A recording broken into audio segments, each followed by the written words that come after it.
estudantes, tudo bem com vocês? Não sei vocês, mas eu já estava morrendo de saudade das nossas aulas.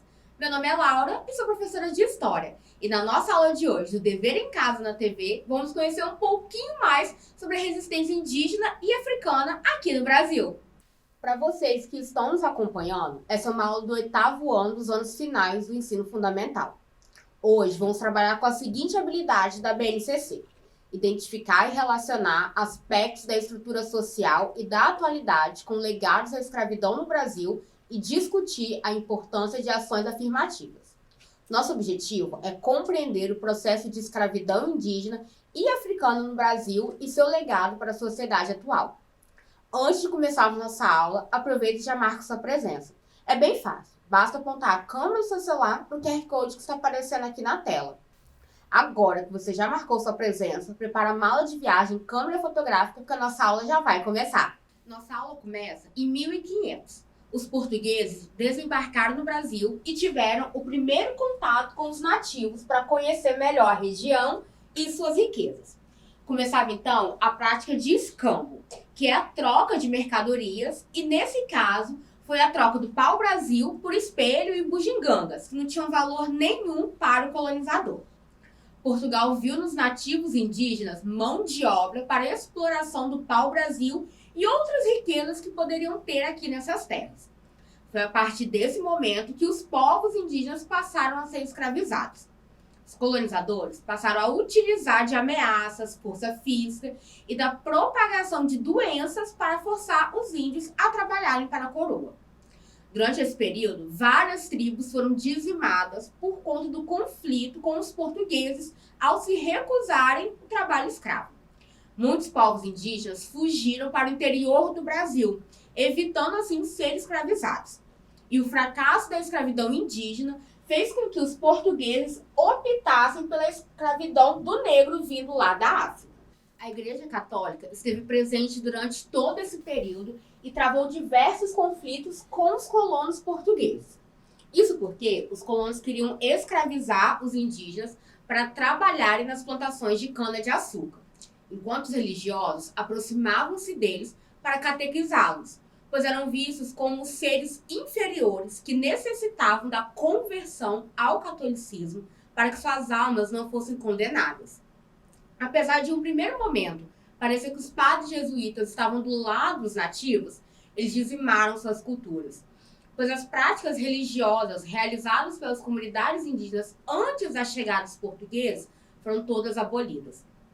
Percebendo, então, que os colonos não parariam de perseguir esses povos até conseguir capturá-los para trabalhar nas lavouras de açúcar, os padres jesuítas fugiram com os indígenas para o interior do Brasil, principalmente para as terras mais ao sul e norte da colônia.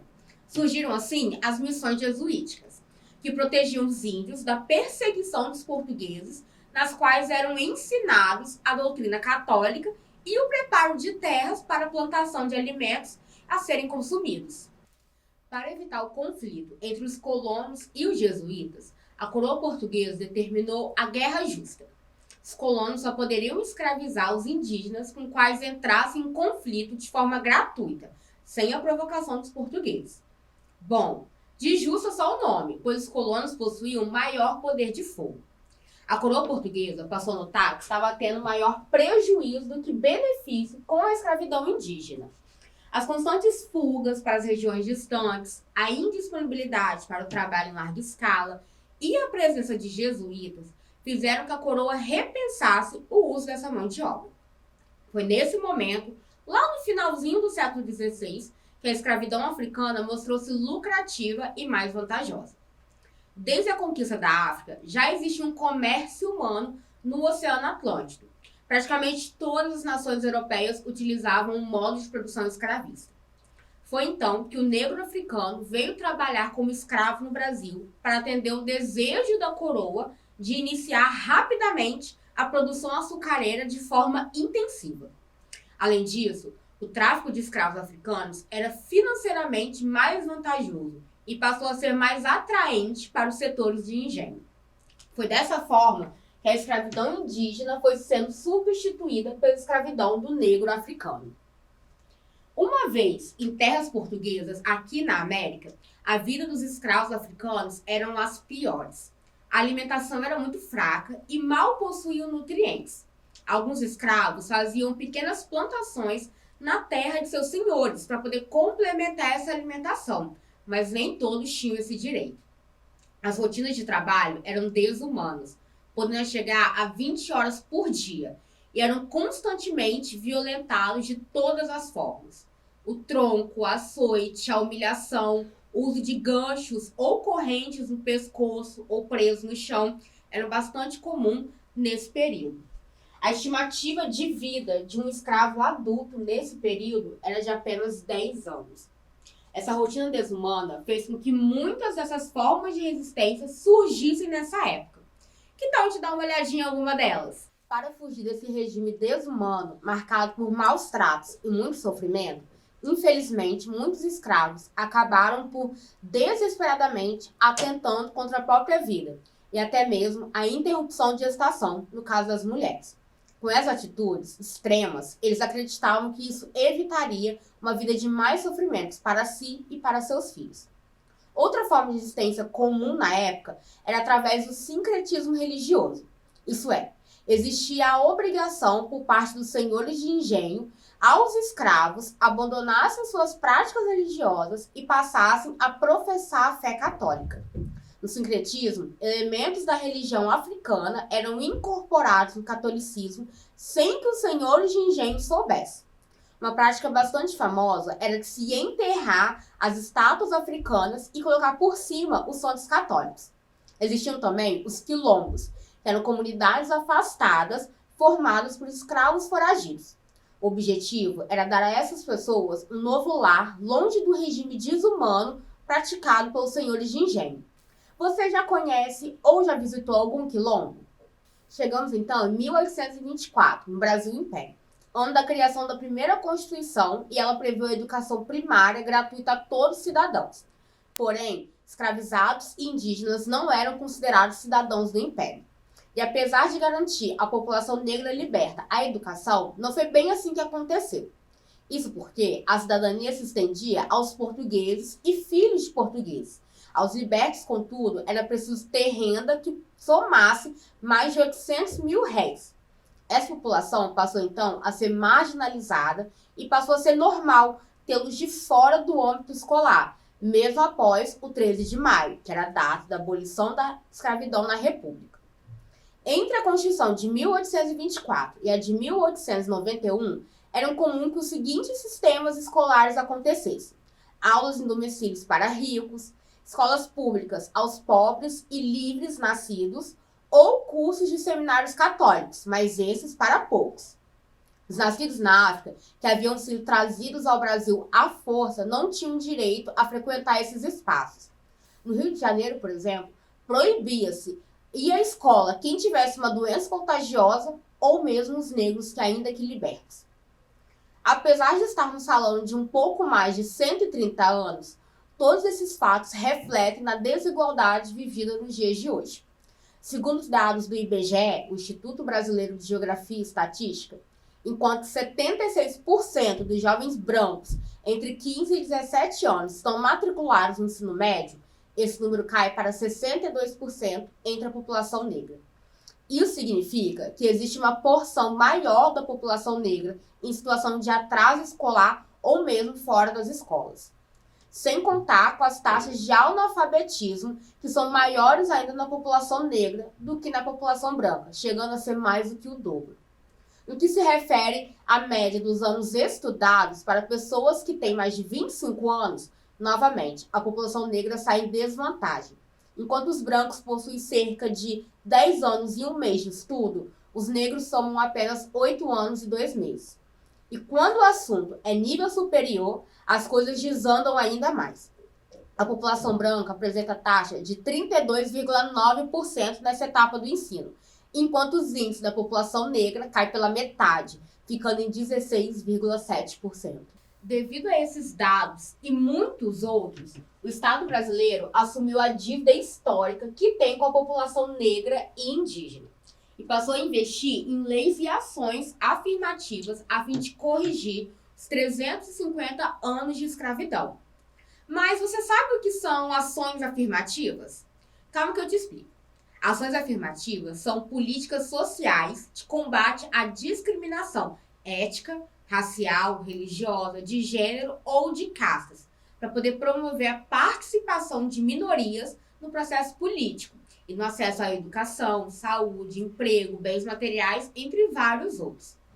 Vamos dar uma olhadinha em alguma dessas ações que estão dentro do meio da educação. Em 2013, foi estipulada a Lei Federal 10.639, que obriga o ensino de história e da cultura afro-brasileira em escolas públicas e também do setor privado. Já em 2008, foi estipulada a Lei Federal número 11.645, que complementa essa lei aqui e foi passada a garantir também a obrigatoriedade do ensino da cultura indígena nas escolas.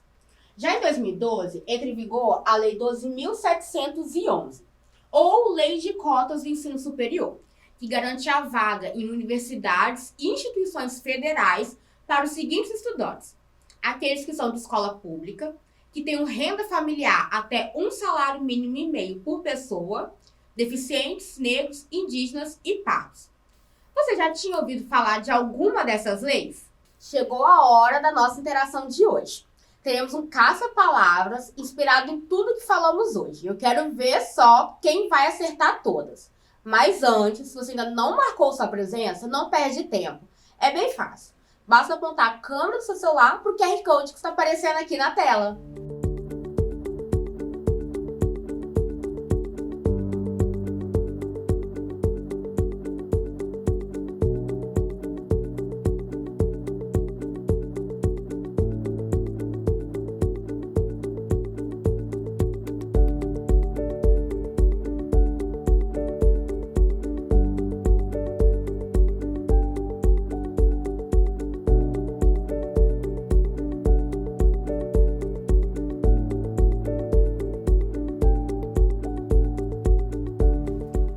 Conseguiram?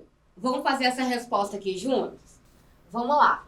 Primeiro, ações afirmativas. Bom, aqui escondidinho do meu lado. Ações afirmativas. Brasil. Ó, tem um aqui que é quase, hein? Mas, na verdade, é esse aqui de cima. Brasil. Escravidão. Escravidão. Guerras justas. Opa, aqui no meio. Guerras justas. Portugueses. E, por último, povos indígenas. Aqui no cantinho. E aí, vocês aí de casa, conseguiram achar todas as palavras? Conta pra gente depois lá nas redes sociais. Nossa, vimos bastante coisa hoje, né? Que tal darmos uma relembrada? Vimos como foi a chegada dos colonizadores portugueses no Brasil e como foi o processo de escravidão dos povos nativos.